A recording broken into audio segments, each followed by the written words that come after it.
Today we're going to talk about what to do if your ex ghosted you. And if you stick around until the end of this video, not only are we going to define what ghosting is, but we're going to give you our exact step-by-step plan to help you get a response out of an ex who ghosted you. Let's get started. So what is ghosting? Well, it's funny. When I first heard about ghosting, I was in college and I had just started ex-boyfriend recovery. And my dad, who was helping me at the time, said, "Chris, you should check out this concept. It's called ghosting." And I kind of scoffed at him and said, "That sounds stupid. There's no way that becomes a thing." Well, I was wrong. Now, when you go to Google and type in "what is ghosting," an actual definition from the dictionary pops up. So, ghosting is the practice of ending a personal relationship with someone by suddenly and without explanation withdrawing from all communication. Now, this is where things get a little tricky because when you're in a situation where you are dating someone, you have an ex, and they all of a sudden disappear, usually that's very rare. Breakup by ghosting usually happens by text in situations like this. And usually there is a breakup talk. So our ghosting essentially happens in these really odd situations. The first one is most of the time, people who are coming to us are in relationships that haven't lasted that long if an ex straight up ghosts them. So let's say you've been dating someone for 3 weeks and then all of a sudden you stop hearing from them. Well, welcome to Ghost Town. Let's say you're in a situation where you've been dating for 5 years and you stop hearing from your ex. Usually you're calling the cops and trying to figure out, have they been taken? It's very rare for that to happen. So what we've noticed is we tend to get people saying things like they're being ghosted when in reality is their ex has talked to them, said, "I'm not interested in having this relationship anymore," and then simply stop talking to them no matter how much they reached out and try to get them to respond. That's kind of our version of ghosting. So why do exes ghost? Well, I think the key to understanding why exes ghost is understanding the dynamics between anxious attachment styles and avoidant attachment styles. So we're noticing that most of our clients tend to have anxious attachment styles while their exes tend to have avoidant attachment styles. And what's interesting is the two are drawn together like bees to honey. So the first big insight I want to leave you with is avoidant people tend to have a tendency to romanticize past lovers or idealize yet to be found future lovers, as both concepts keep true vulnerability at a safe distance. You'll see me constantly talk on this YouTube channel about how to make avoidants miss you and how avoidants typically won't miss you until they feel like there's no chance they can get you. Then they give themselves permission to have nostalgia and miss someone. It's kind of this weird hang-up that sometimes they're not even aware of. So understanding how avoidants romanticize can actually help us understand the dynamic between anxious people and avoidant people and why they're intertwined. You see, people in the relationships like this are almost always in the same self-fulfilling cycle. So stop me if you have heard this before. Here is the cycle. An avoidant pursues someone with an anxious style aggressively because they begin to romanticize or idealize the yet to be found lover. Of course, the anxious person reciprocates. This is when the cracks begin to form as the avoidant realizes that this person might be too much. The anxious person begins to worry that the avoidant person is pulling away and digs in further. The avoidant person freaks out because their independence is being threatened. The anxious person craves reassurance that things are okay, and the avoidant person can't take it anymore and leaves. And hence, this is the point where ghosting occurs. Hey there, real quick, I want to say that if you're new to this YouTube channel or you're trying to figure out what you should be doing to get your ex back and you're trying to learn if you even have a chance in your specific circumstance, probably the smartest thing for you to do is actually stop by our website, www.exboyfriendrecovery.com, or take our Ex Recovery Chances quiz that can be found at exboyfriendrecovery.com. Now, if you're watching this on YouTube, Taking that free quiz is super easy to do. All you have to simply do is look in the description link below this YouTube video and click on the link you see there. It will take you directly to the quiz where you can fill it out and get an easy answer on what you should be doing going forward and overall what your chances look like in your specific situation. All right, so let's get you back to the video. The signs were all there. Constantly the avoidant withdrawing inwardly, seeming like something is wrong, but they won't tell you when you ask, hey, what's up? Is everything okay? Ultimately, those are signs for an avoidant kind of withdrawing inwards. So this leads us to the million-dollar question.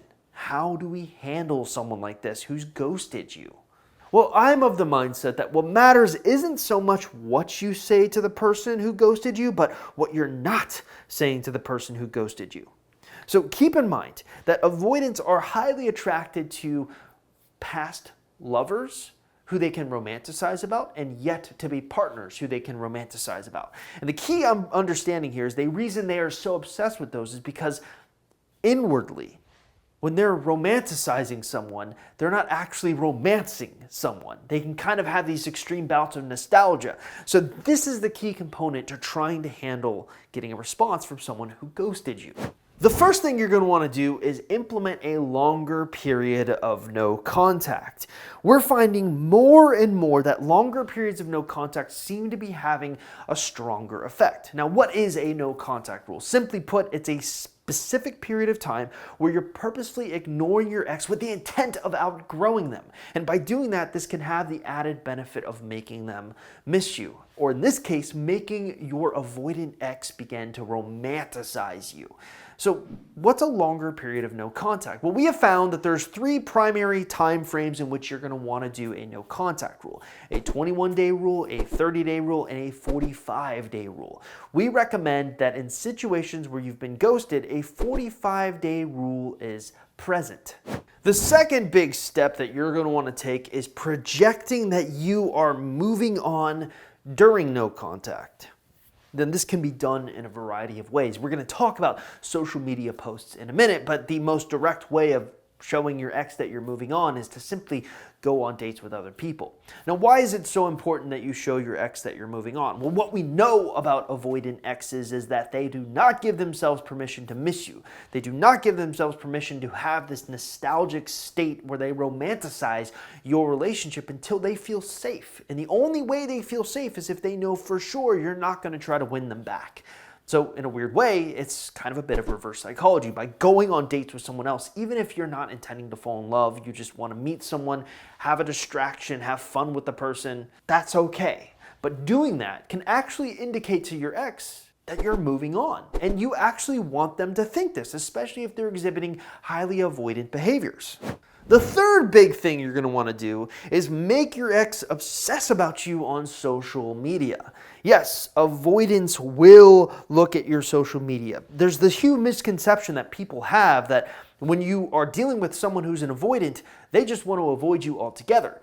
That's not what we're really finding about avoidance. What we're finding about avoidance is they like to romanticize things that they can't have. So in a weird way, social media is the perfect window into your life. They can kind of imagine themselves with you without actually having to do it, which gives them kind of this nice beneficial aspect. So what should you be doing with social media? Simply put, you should be projecting the type of life that you want to project. Tell the type of story to your ex that you want to be told. Couple of tips. Number 1 is do not start posting like crazy on social media. Yes, we want you to post more on social media. We want you to be clever about social media things.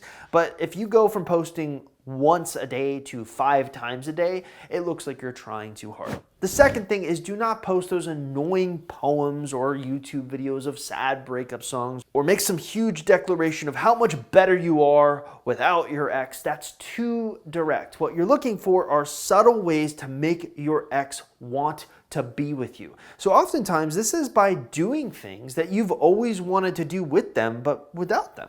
This is things like going out with your friends to a party. This is things like going and doing something adrenaline filled that's fun. And the key is you need to be authentic about the type of fun you're having. Yes, it's okay to feel sad at first and grieve at first, but when you're gonna go out and do something fun with your friends, I want you to have authentic fun with your friends. A couple of notes on the jealousy ploys. A lot of times people overdo jealousy ploys on social media. Your best bet with using jealousy via social media to show that you're moving on isn't to directly take a picture with another guy, it's to kind of subscribe to the less is more method. I've talked a lot in the past about how one of the smartest things you can do is go on a date with someone, make sure their arm is in a photo that you take of the food, and that in and of itself will be enough to drive your ex crazy. Yes, if your avoidant ex is paying attention to your social media, they can put 2 and 2 together. Believe me, exes are great detectives when they need to be. And the final thing you need to do is not to reach out until you believe your ex is in that nostalgic state. So the key to getting a response from someone who's ghosted you is to make sure that you're reaching out when they're in the proper nostalgic state. Yes, what we know about exes is they tend to romanticize past partners and they tend to romanticize yet to be lovers. It keeps them at a distance. So you want to do things, wait enough time, project that you are moving on, and then try to reach out to your ex. This is what is most likely going to give you a response. Don't bring up the fact that they ghosted you. Just almost pretend it didn't happen. Now, as for how to reach out to your ex, there's a lot of different things that you can do, but you don't need to go overboard. Simply asking their opinion on something is enough to usually warrant a response. The real trick is figuring out exactly when you should be reaching out. So how do you know?